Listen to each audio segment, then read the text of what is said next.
What's going on, everybody? TheKennyDubz here with another Mega Man X Dive character overview video. This time we're going to be taking a look at Angepitoyeir as he released recently in the global version. Alright, so here we're taking a look at Angie, which is how I'll refer to him from now on. I usually don't typically abbreviate or shorten character names all that often. But Angie's name is really long, and I'm not entirely sure how to pronounce it. I might be pronouncing it wrong, but that's neither here nor there. So, Angie was actually part of the double Diefest banner alongside his sister Droid Claire. This video is a bit late because I just didn't really have time to record one for Angie, but now that I'm here, let's get into this. So, for the first active skill, we have Rift Flash Crest Forward, dealing 269% attack damage to all targets in its path. Hitting a target triggers an additional space rift that continues to deal damage over time and does not take any damage while in use. Now, this right here, this is really interesting. This is kind of similar to UAX's Nova Strike, but with the added effect that leaves behind a Space Rift. Now, the Space Rift does about 19% attack damage alongside that, and I guess the only real thing I can compare the Space Rift to is maybe the Berserker Greatsword, how it leaves behind, I think it's actually called Space Rift on those as well, or some kind of rift. But for the modifier chips for this, we have mobility, reduce the prep time by 20%. It's not too bad, cooldowns on 8 seconds. Space fissure, increase damage rate of the space rift by 48%. And then finally, we have Showtime, not suffer from negative status effects while using Rift Flash, which is probably what you're going to have on most of the time.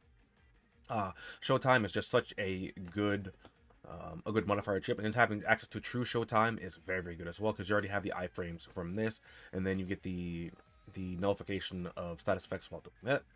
Though mobility also isn't a bad one to have either. Next up, for the active skills, we have Annihilation Ray Cannon. I really love the name of this. I don't know, it just sounds like one of those things just like overly destructive for not much of a real reason. So, fires one massive ray cannon and three tracing ray cannons that ignore terrain. The massive ray cannon deals 257% attack damage to all targets in its path, and each tracing ray cannon deals about 85% of its damage. So for this, it deals 85% of the damage of the massive ray cannon.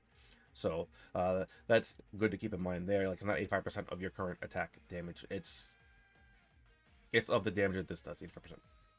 And this is actually pretty interesting because this is kind of like a it kind of makes me think of like maybe a watered down version of the I'm trying to remember the exact name. The skill on Shikai, I think it's called Multi-Tracing Laser, I think is the name. I believe is the name of the skill on Shikai. It kind of reminds me of that a little bit here, but you get obviously significantly less on this. You only get 3 here. But for the modifier chips, we have power increase power by 5%, which probably not really what I'm going to use. Paralyzing shot, when the knowledge rank cannon hits the target, there's a chance to cause the target to become immobile, and the chance for this is about 30%, which actually isn't all that bad. But the last modifier chip, it's lethal barrage. Tracing ray cannon can now shoot 5 rounds at a time. So rather than the 3 that it shot previously, now you get 5 multi-tracing lasers, or I'm sorry, 5 tracing ray cannons alongside the annihilation ray cannon. So that's quite nice there. Next up, for the passive skills, we have the ray cannon volley. When a target is hit, it locks the target in place and adds an additional 12.7, roughly 13% damage when the target is hit by the tracing ray cannon, stacking up to 5 levels. So that's actually really nice that it stacks up to 5 levels because of the modifier chip that allows you to have up to 5 tracing ray cannons. Buster Mastery, increased damage by 20% when equipping a Buster. I like this as I am a fan of using Buster type weapons. So when a character just has Buster Mastery inherently, that's already a plus in my book for that. Then we have Rift Trigger. When you hit a target with a weapon, reduce the prep time for Rift Flash by 1 second. This one can only be triggered once more after a 2-second cooldown. So you can... It's kind of like base double cross in that you can reduce the prep time of one of your other skills by hitting with a weapon, which is quite nice to do. Just so that it means like your weapon comes off cooldown a little bit faster. It'd be nice if it was a little bit more packed into this this passive skill here, but Next up, we have Space Partition. When using Annihilation Ray Cannon, gain a shield that can withstand 102% attack damage. This effect can only trigger once more after 8-second cooldown. Now, for this right here, when you use Annihilation Ray Cannon, you get a shield, which is quite nice. And the cooldown time of Annihilation Ray Cannon is actually 10 seconds. So the fact that it's going to be triggered once more after an 8-second cooldown is actually quite nice, because by the time you have your Annihilation Cannon back up, you will likely have, you'll be able to put another shield up. And the shield duration is 6 seconds. So that's nice there. Next up, we have Space Regression. Use Rift Flash repeatedly. After it's triggered, it's going to be triggered once more after a 10-second cooldown. And this is actually really, really good here, because it just says after it's triggered. It's not like UAX's, where you have to hit something in order to trigger it again with the, I think it's to trigger it again with the DNA. Or maybe I'm thinking of hitting something with the Buster. Regardless, you don't actually have to make contact with it to use this again, which is quite nice. And then use Annihilation Ray Cannon repeatedly. After its triggers can only be used once more after a 12-second cooldown. And just as I had mentioned previously, Annihilation Ray Cannon is actually on a 10-second cooldown. I don't think I mentioned Rift Flash, but Rift Flash is actually on an 8-second cooldown.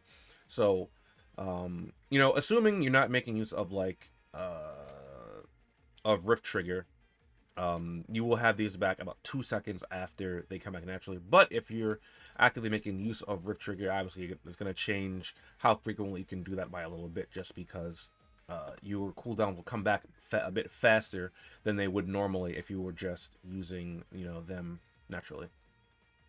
Alright, so that's it for all of Angie's passive skills. Angie does have a card and some DNA. Neither one of these is in the global version, but as per usual, I will go over them just to show, just to show what we're in for when they come to the global version. So first up, let's go over the DNA. First up, we have energy feedback. Defeating a target with a weapon or skill will recover HP equal to 20% of the attack. This effect can only use once more after 6-second cooldown. This is quite nice. It's really, really good for PvE. Not that great for PvP. Obviously, you can get the effect in PvP, but it won't be as good, as you won't be defeating as many enemies in a short amount of time. Or you won't even really need the healing all that much in PvP. Next up, we have mobility. Increase the damage rate of Rift Flash by 10% and reduce the prep time for Space Partition by 40%. Now, again, we go back to Space Partition. That's this right here. So reduce the prep time for this by 40%. Now, that's almost a 50% reduction to the cooldown time of this, right? So that's actually really, really nice there to have that. If it was a 50% reduction, hey, that'd be even better. But 40% is still quite a chunky reduction there. And then finally, we have Space Blessing. The prep time for Annihilation Ray Cannon and Space Regression is reduced by 20%. Now, this reduces the prep time of Annihilation Ray Cannon by 20%. So just chop a fifth of the reduction time of the prep time away from that. And the prep time for Space Regression is also reduced by 20%. In Space Regression, that's the passive that allows Andy to just kind of spam his abilities, which is very, very nice there. Overall, his DNA is okay. I'd prefer if there was a little bit more caked into his DNA. He is a PvP, leaning more towards PvP with his kit. And he does have the damage he has the capability to dish out a bunch of damage in PvP. The problem is he doesn't really have much defense going on for him. So there is that, like, no shields. He does have iframes. He does have true showtime. And you can kind of make the argument that because Rift Flash get access to true showtime and then you can spam it, you do have some defense capability with him. But that also means you have to time, when you use the Rift Flash. And that can be kind of wonky due to, the netcode, like lag and things like that. So, under normal circumstances, you can probably get away with using Angie in a pretty good fashion in the global version right now. And real quick, let's take a look at his unique DNA. And it's called Secure Advantage. When causing a mobile, hit a target that is immobile, gain a preventative shield and suffer no negative status effect. This effect can only trigger again once more after 8-second cooldown. I don't really like this. I like the free preventative shield. I think that is pretty cool. However, the only way Angie gets access to Immobilize in his kit inherently is if you use a modifier chip on his Annihilation Ray Cannon. Oops. for this right here, which isn't bad. However, if you're using this, that means you get less damage output than this right here, because this is guaranteed. This is guaranteed 5 shots, and this is like 30% of the time you get the paralysis, which isn't bad. 1 in 3, that's really not all that bad. But if you had a higher chance of doing it, I would like this a lot better. But also, I just don't like the wording of preventative shield. We've seen multiple times before that things just ignore preventative shield. So I still don't like how it says suffer no negative status, because that's actually just incorrect. Other than that, we have mid-range ability, mid-range boost, which is fine because mid-range is pretty good for busters for the most part. Player Sentinel, which isn't bad. Boss Killer, Buster Adaptability, Buster Amp, and some other stuff there. And then over here on the defensive side, we have no skill resistance, which is quite nice. Immobilize resistance, defense reduction, mobilize special attack, slow special attack, no skill, yeah. So, yeah, I don't really like his unique DNA on Angie in particular. On a character like, say, Omega, that'd be pretty good, because Omega actually inflicts Immobilize quite often, and I believe his Immobilize ignores preventative shields. So on someone like Omega, if you wanted Angie just to inherit the DNA on a summon, I think it'd be good on Omega, just for that. It might not be the best for Omega, but like Omega is the first character that I thought of that can, easily immobilize the opposition. That's available in the global version anyway.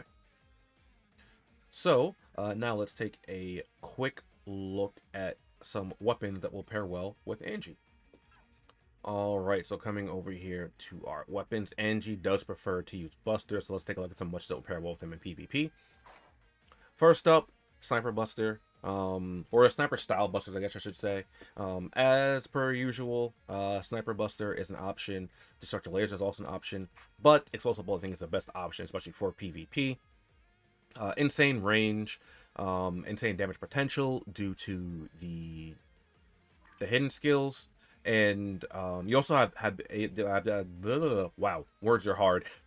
The ability to ricochet off terrain, and the ricocheting off terrain is actually why it has such high damage potential, because if you opt to go for the penetration skill, and you can really rack up the ricochets, you can get some fat damage from that. However, I recommend the player killer skill because the penetration is a bit more situational. It's harder to set up. It's not really as good on certain maps. And it's also, like I said, it's a bit more situational. Whereas player killer, all you have to do is swap to the weapon. You get the boost for the player killer immediately. You don't have to do any other kind of setup. It's not map dependent. It's just inherently there. On top of that, it will also apply to your skills as well. So that's why I like player killer more, although penetration has a lot higher damage potential. And then, like I said, Sniper Buster is an option that you can do. Sniper Buster is, tried and true. It's been there since the start of the game. I like this Buster a lot. And there's also the Destructive Laser, which I do not have on this account, but it is right here. Destructive Laser is a bit weaker than a Sniper Buster and the Explosive Bolt. It has a higher rate of fire, though, and it looks cool. I think this looks the coolest. It's not my favorite, though. But of the 3 Sniper Busters, obviously the Explosive Bolt is the best option for doing damage there. Other than that, you can also make use of the if you opt to go for a hybrid setup as opposed to maybe you don't want to go double Buster, you want to go hybrid instead. Air Buster is an option. Air Buster, it just has good utility.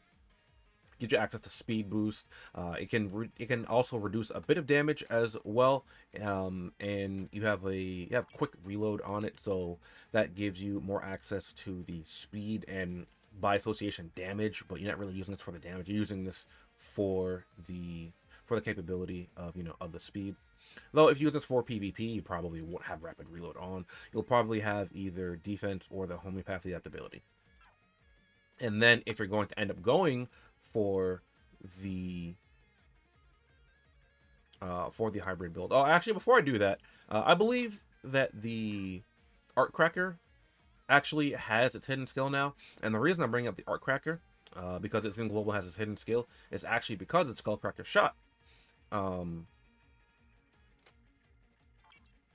sorry, not Skullcracker Shot. Oh well, technically, yeah, by association, yes, Skullcracker Shot. But the Destroy Armor passive here. When you do this, you have a chance to weaken the target's defense by roughly 29%, which will increase your damage dealing overall, on top of Angie having Buster Mastery, 20% more damage equipping Buster.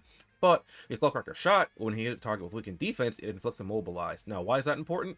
Well, if you really want to use Angie's unique DNA, you have a Buster that allows you to do that now, because the hidden skill for Artcracker is in the global version.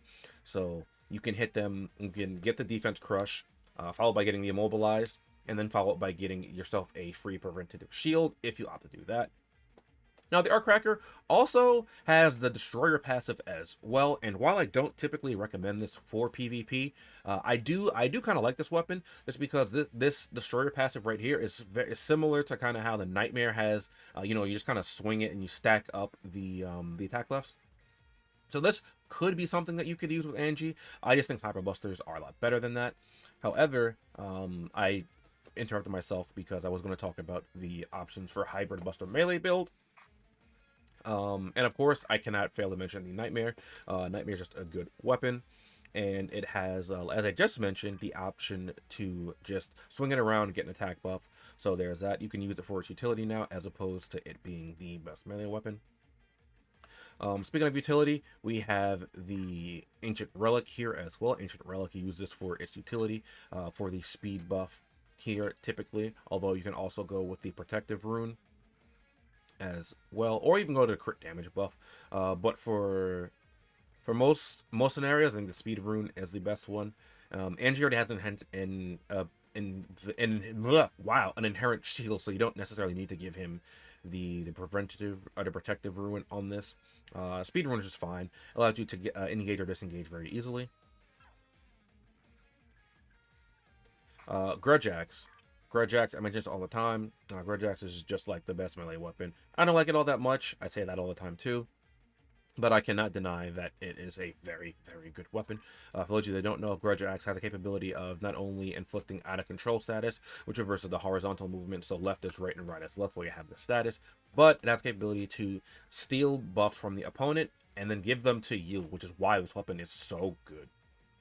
So any buff that is not unique to a character and that can be removed, you know, you can just steal. So say they have, you know, a shield of some sort, you can just take it and use it yourself, right? Because not every buff has the clause where they cannot be removed.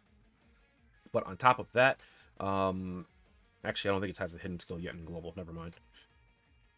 But this is only a chance of happening. However, this passive doubles the chance of it happening, so it goes from 30% to a 60% chance of taking the buff, which is severely in your favor. So I just like, I can't deny that the usefulness of the application of the Grudge Axe.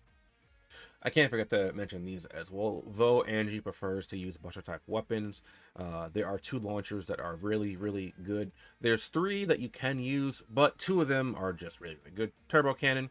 Those of you that don't know, Turbo Cannon is a very good weapon. It has a hidden skill that allows you to get iframes when it runs out of ammo. So all you got to do is empty your clip and you have access to invincibility frames. Now, as per usual, like I say every time I mention this, you're going to want to be careful of unlocking this passive right here, because it increases your range, range and energy, which sounds good on paper, but more energy means that it takes you longer to empty your clip, which also means it takes you longer to get to your iframe, which is why most people recommend not unlocking this. Heading back up to the front to mention the Cannon God, just because the next weapon I'm going to talk about is actually just a direct upgrade to the Cannon God, so I'm mentioning this here as opposed to next. Cannon God is just a good long-range launcher weapon that can pierce terrain and inflict immobilize. So there is that. If you really want to use Angie's unique DNA with a weapon, here's another option you use for that.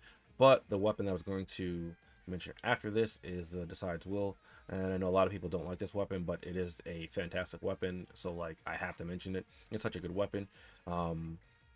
Good range, fires a laser, inflicts lock on, and it ignores terrain as well. And on top of that, not only does it ignore terrain, this weapon will still auto-aim even in a state of confusion or if auto-aim is turned off in the settings. So you cannot stop this weapon from targeting you, which is kind of broken.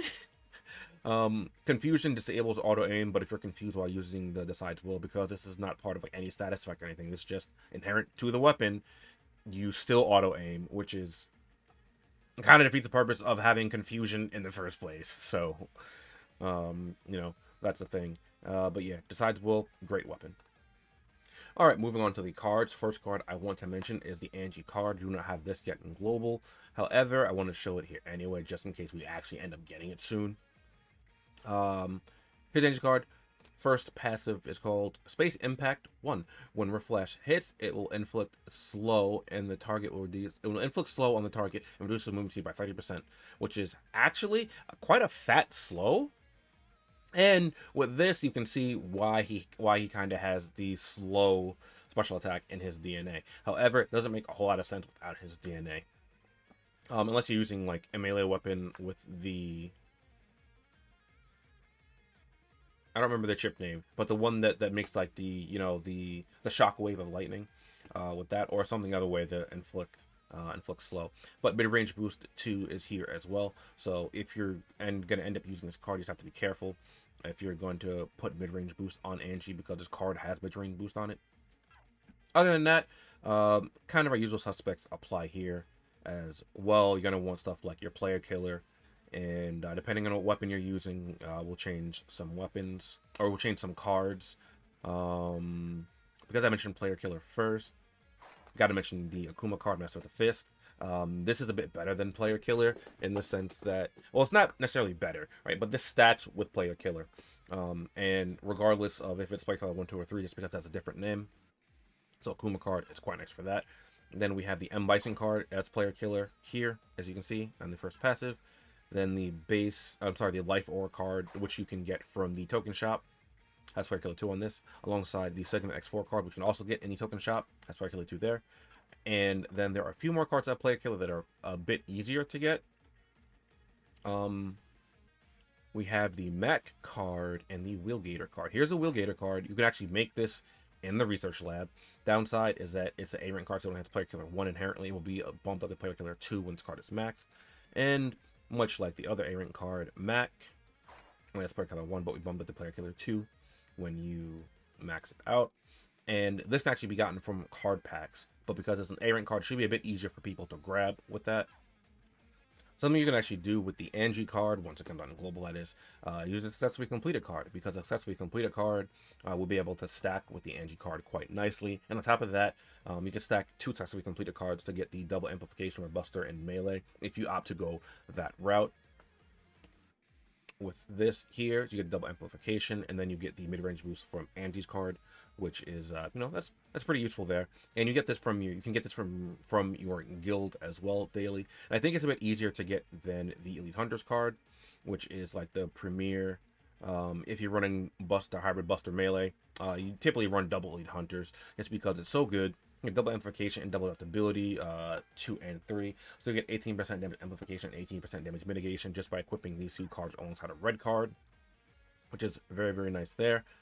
And if you go up here, a red card that you can use is the Access Memories cards. You can get this from the Deep Recorder each week, or you have a chance of getting this from the Deep Recorder each week. And the good thing about this now is that in the global version of the game, we just got access to the continuous movement, so getting the Deep Recorder done is even easier. And this, the first pass, the bust amplification, triggers off of the red and blue combination. However, if you're going to opt to use this over another red card, just be aware this has buster amplification 3 on it, so you won't be able to have buster amplification 3 stacked with it in your DNA. However, there is another red card. Let me see if I can find it real quick. It's the X and 0 card that will work with Elite Hunters. Where is it? Here it is. Now, this, I think, was a monthly reward card, so you might not be able to get this anymore. However, you get Buster Adaptability 3 with this card, so that means 8% reduced damage. Oh, well, if this card is maxed, you get 8% reduced damage when your Buster is active.